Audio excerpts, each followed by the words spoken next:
Good morning, everybody. So with this sound, this a little bit unusual sound, it's my real pleasure, dear colleagues and honored guests, to open the 36th International Symposium on Combustion in Seoul, Korea. Please appreciate that we have a record number of papers and a record attendance. This is due to the excellent and diligent work of many, whom I cannot all name.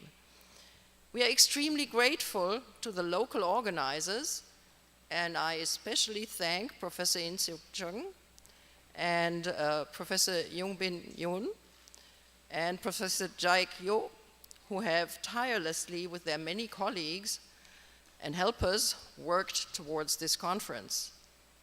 We also recognize the helpful contribution of Professor Uwe Riedel as chair of the site committee and of the two PCOs, MESI here in Korea and MZ Congressi as the preferred PCO internationally.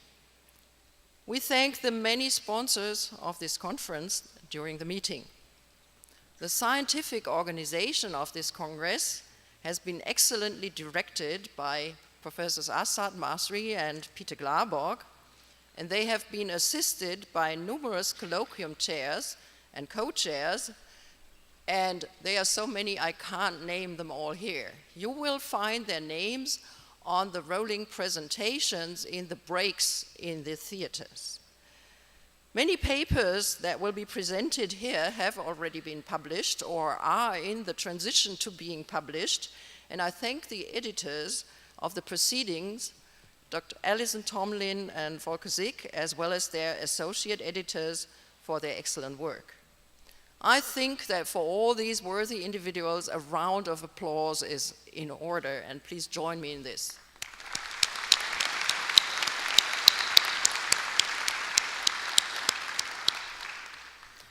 You will witness a number of innovations around this symposium, including more parallel sessions. We are so large at the moment, and we have 1,400 delegates here and a few more to come. I don't see them all yet this morning, but you will be coming in. We have a new format of industry sessions that I would like you to appreciate, and a lot of work has gone into those, and give us feedback on how they work. We also disclosed the names of our award winners early in the week, so that you can speak with them and enjoy, congratulating them. And again, I won't name all at the moment. You will find them and their headshots on the rolling presentations, but may I just name the gold medal winners to you. This year's 4 gold medals, and this is again an innovation. We used to have 3, now we have 4. These 4 gold medals will go to 4 worthy representatives of our science. Professors Bob Key, Philippe Dagot, Thierry Poinceau, and Henning Bockhorn. Of course, they'll receive their certificates at the banquet. We also would like to direct you at something new, that is combustion at social media. So at #Combustion, you're welcome to like us, or to follow us, or to give your comments on good science that you have appreciated here, or on other symposium-related material. More will be coming on our new website that is going to be launched very soon.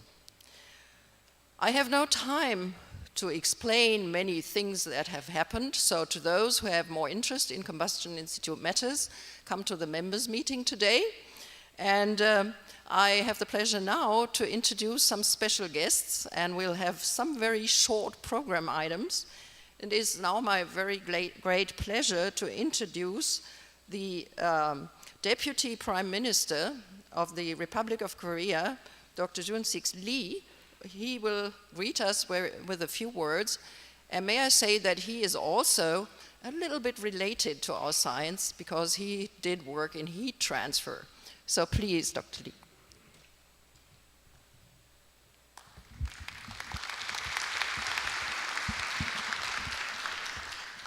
Good morning, ladies and gentlemen.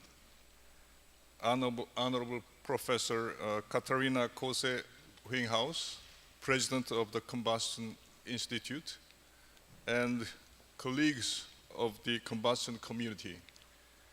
I am very pleased to have this opportunity to deliver a congratulatory speech at the 36th International Symposium on Combustion here in Seoul.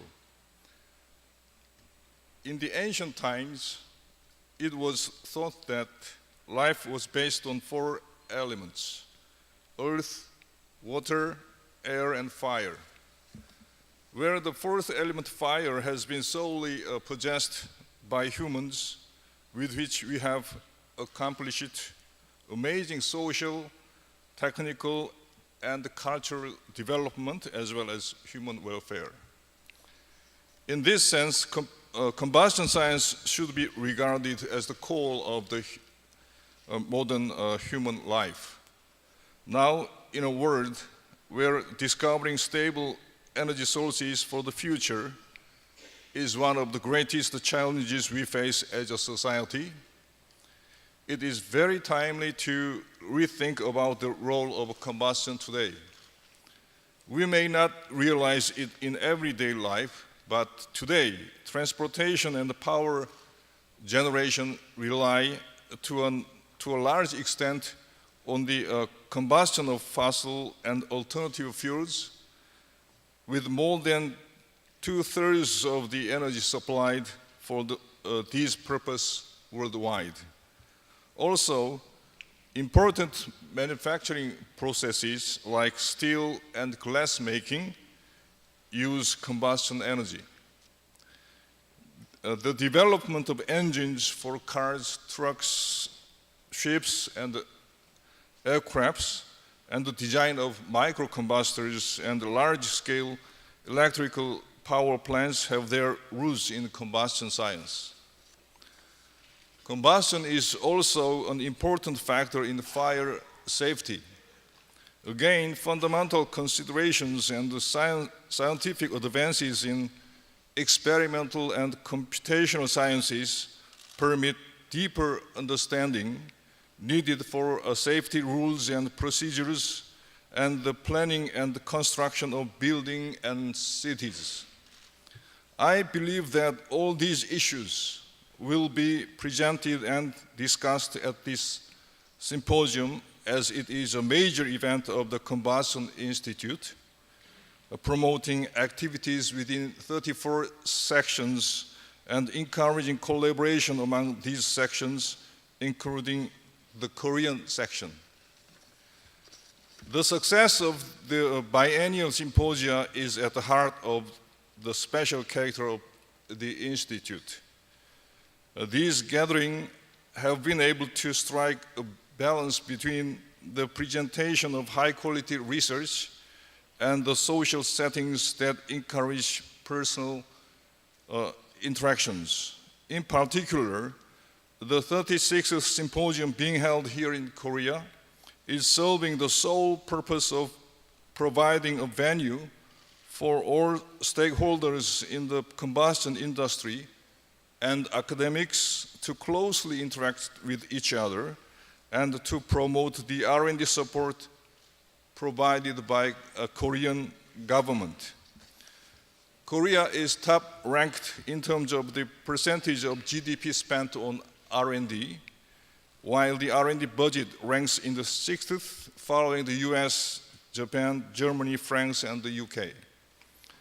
The Korean government has actively been supporting the field of combustion science at higher education institutions by promoting fundamental researches while driving policies to maximize the energy efficiency of combustion facilities, not only to save energy, but also to reduce carbon dioxide emissions and pollution, in addition to the introduction of renewable green energy.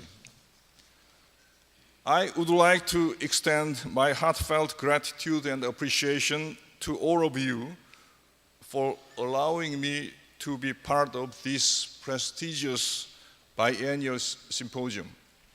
And my sincere respect goes to all the participating members of the Institute, ever so eager to share their recent findings in the field of combustion science and to disseminate their knowledge to the people of industry as well as academicians from around the globe. I hope you all have a wonderful time in Korea. Please do enjoy the blessings of this country as much as you can. Thank you very much.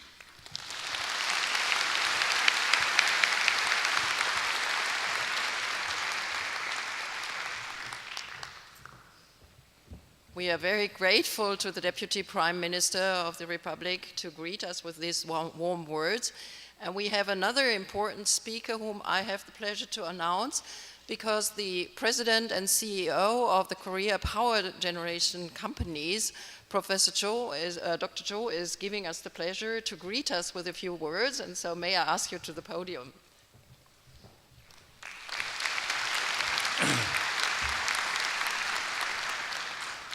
Good morning. Honorable Deputy Prime Minister Dr. Lee Joon-Sik, Honorable Chairpersons of the Combustion Institute, Ms. Katharina, the Chairpersons of the ISOC Organizing Committee, Professor Chung In-seok, the President of the Korean Society of Combustion, Professor Yoon-Young-bin, all guests from combustion field, and ladies and gentlemen.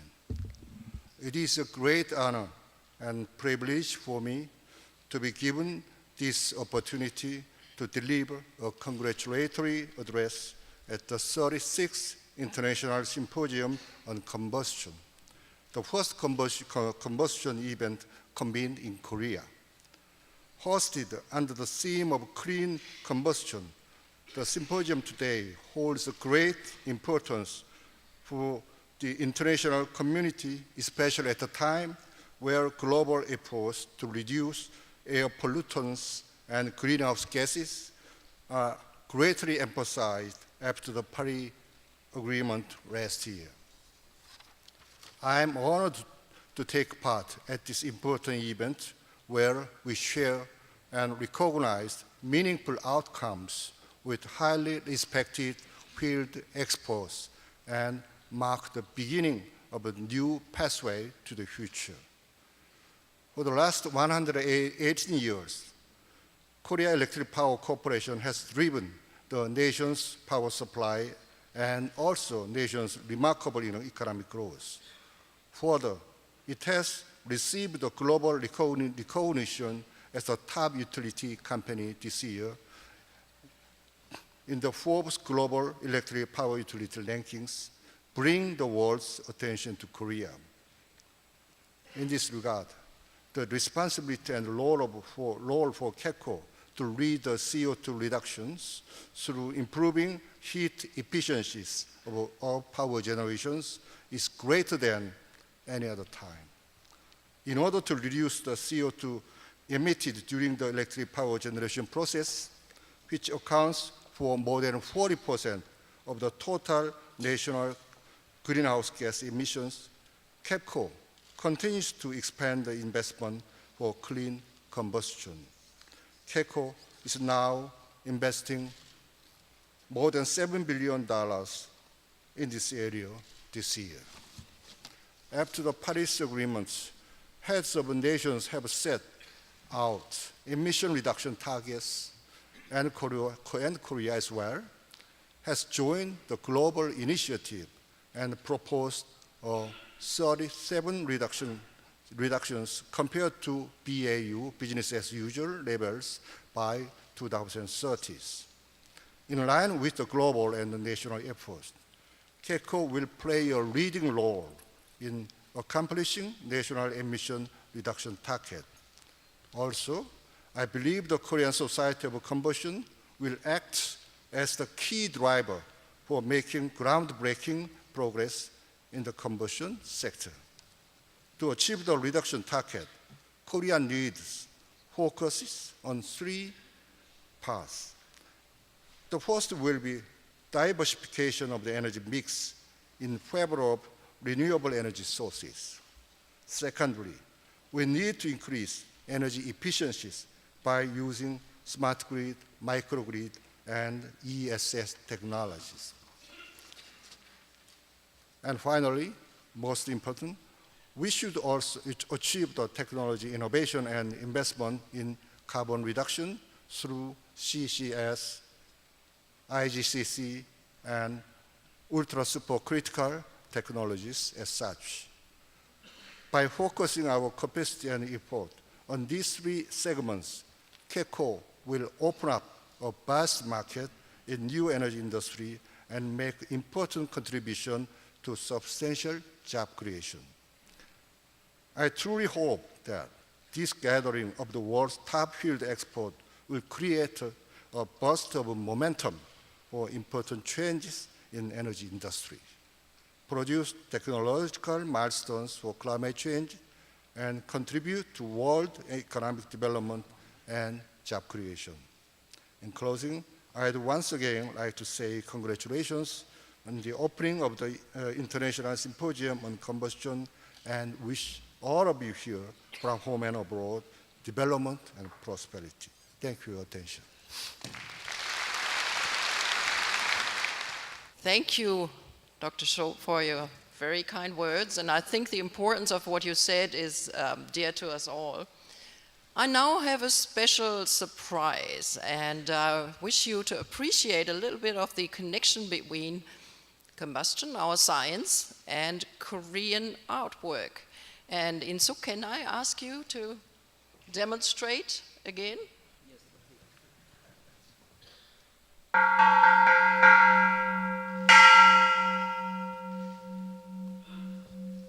This is a temple bell. And I was fascinated when a couple of years ago I was introduced to this wonderful example of acoustics, acoustic forcing, feedback, and also to metal processing.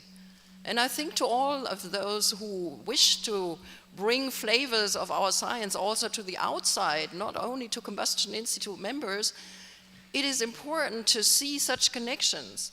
And I'm very happy today that I can introduce Professor Hyung-min Chung, who is a professor of art history at the Seoul National University, and she will give us a bit of introduction to these temple bells. Please. Good morning, everyone. I'm history of art specialist, and this morning I realized my burning passion for learning is somehow related to combustion, hopefully. So let me introduce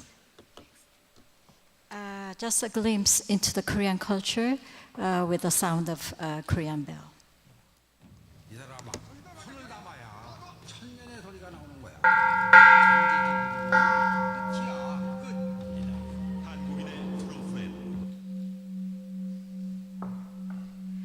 You just saw an image of pouring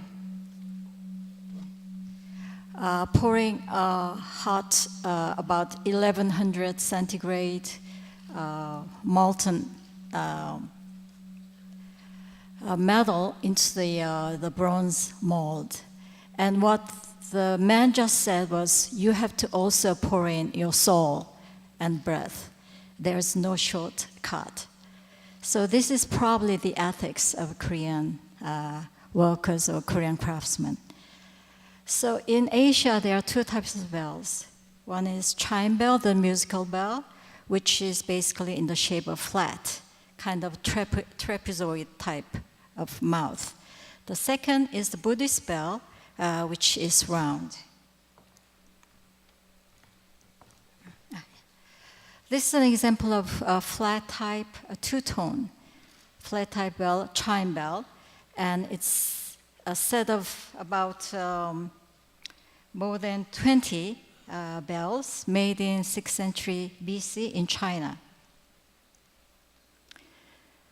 The round type bell began to be made when Buddhism was introduced from India around 3rd century BC. And currently, the earliest accent bell in Korea dates to 8th century.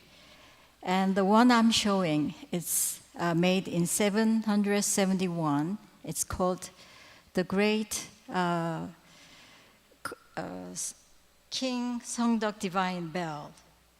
And the sound is known to be heard from about 40 miles away on a clear day.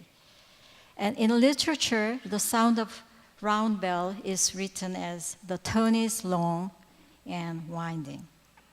And the 8th century was the height of Korean bell making.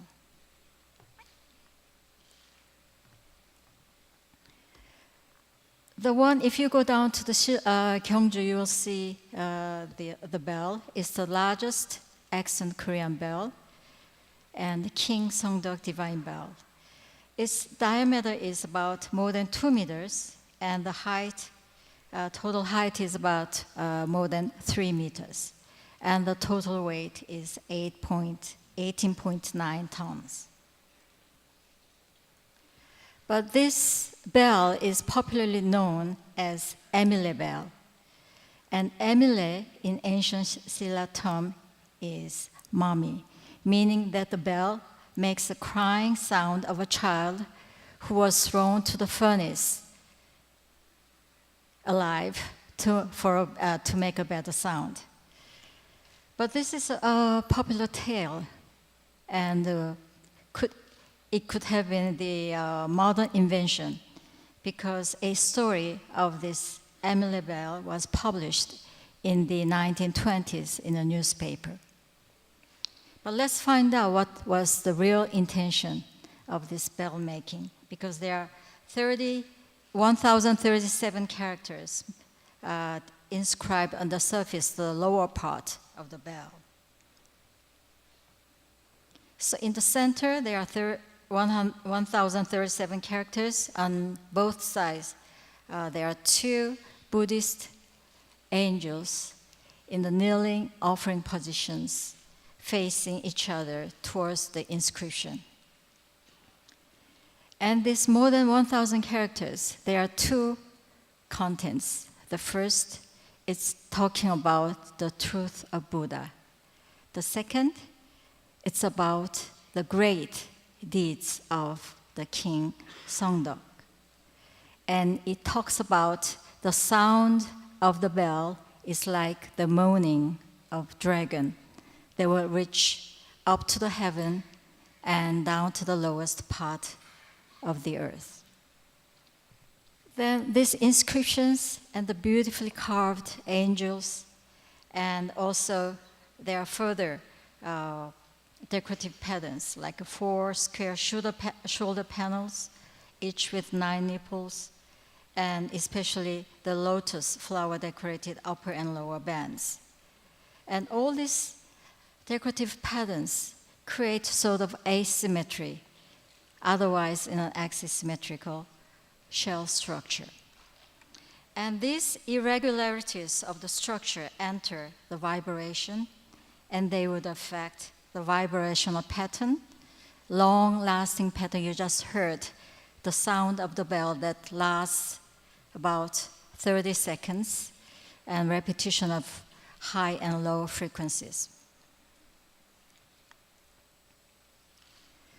So this beautiful long-lasting sound and the exquisitely carved patterns, they were intended to transmit the great deeds of the king, but at the same time to deliver or visualize the truth of Buddha or the Western paradise of Buddhism. So these aesthetic qualities and acoustic qualities, probably they were generated, and behind these sounds and the form, there are political intention as well as a religious intention. So this is a short presentation of Korean bell. I hope you will get to see one of those examples. There are about more than 300 bells around Seoul City. So hope you will get a chance to see it. Thank you.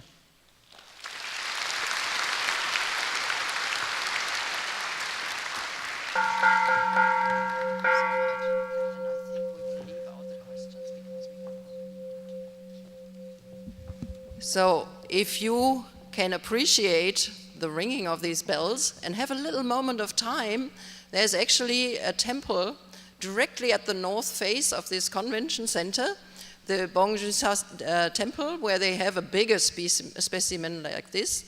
And you can hear it in the evening, or this morning I heard about 30 ringings of that bell at 4:25. So if you have not had enough of this acoustics yet, you're kindly invited to browse around Seoul for more of these examples. I think if you look at things like big turbine blades or so, and their finesse of detail, how you think that they will be very round and smooth in their movements, the kind of same patterns apply to these bells to make the ringing sound appreciated 40 miles away, as we have heard. So I would like to thank all my guests this morning, and I would like to wish you a very fruitful 36th Symposium, and we will conclude this morning's introduction with yet another last sound of this bell. And I thank those who have loaned this, I think it was $10,000 worth of metal here, this wonderful piece for this occasion. And I conclude this morning's introduction. Thank you. We